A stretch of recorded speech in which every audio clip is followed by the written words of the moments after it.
Hi, this is George Whitburn for my nutrition assignment. Assignment 1. Just going to go over the 7 nutrients: carbohydrates, fats, protein, vitamins, water, minerals and fibre.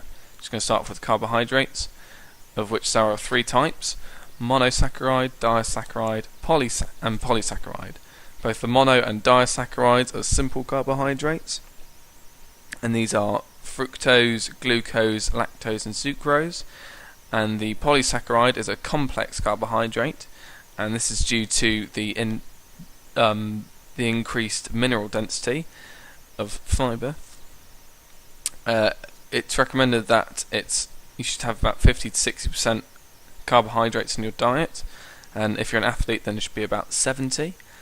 It's a macronutrient and its main role is to supply the body with energy. So 1 gram of carbohydrates will supply your body with 1 kilocalorie of energy.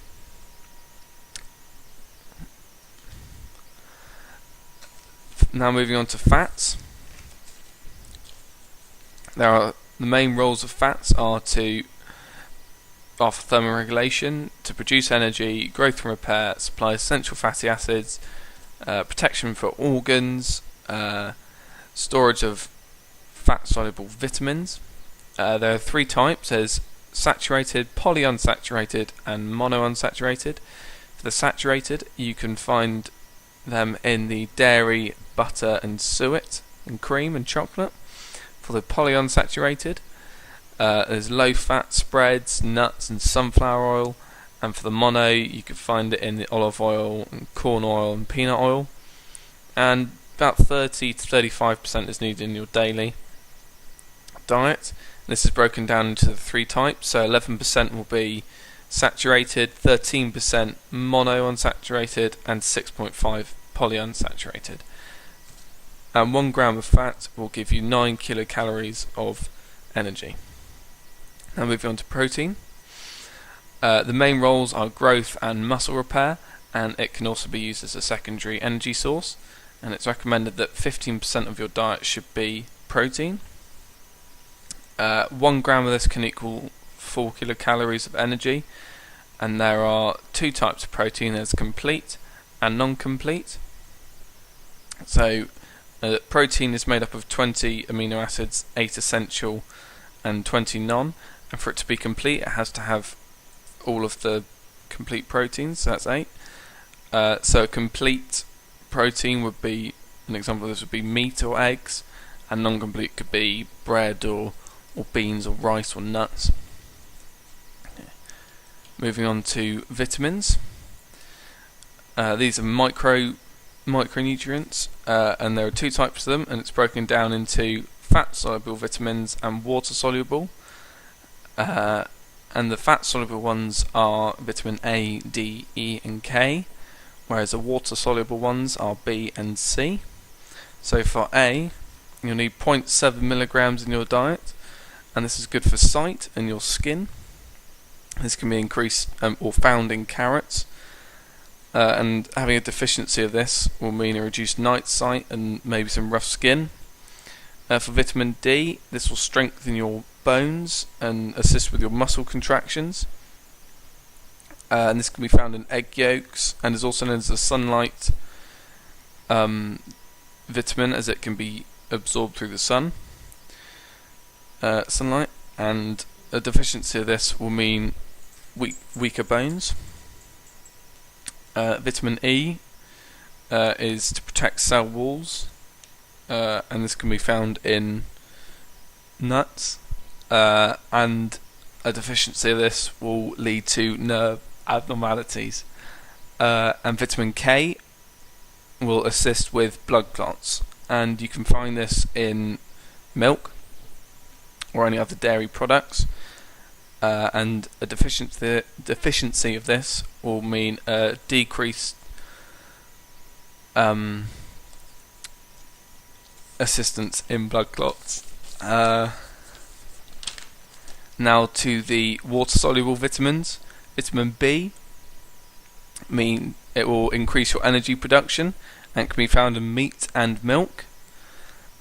and a deficiency of this will lead to a loss of appetite and possibly cramp. And vitamin C is good for your immune system, will boost that, and can be found in fruits, especially in oranges. And a deficiency of this will mean maybe scurvy or bleeding gums. Now moving on to water. It's recommended that you have 6 to 8 cups a day.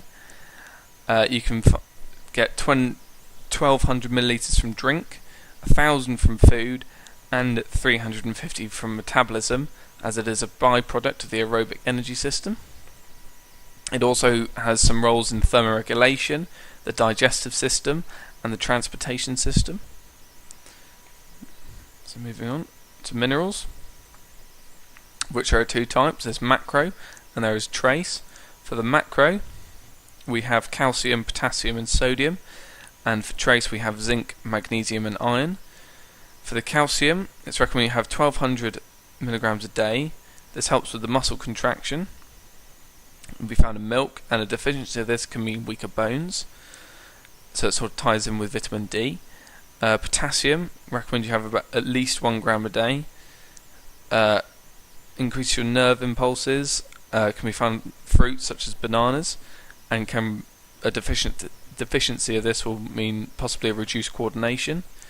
And sodium, recommend you have 5 to 10 grams a day. This will help with your balancing of the water in your body, and can be found in normal sodium chloride, so table salt, and less of this or a deficiency will mean dehydration. For the trace we have zinc, so recommended 12 to 20 milligrams a day. Assists with the carbon dioxide transportation around the body. Can be found in dairy products such as cheese, and a deficiency of this can mean a lower rate of respiration.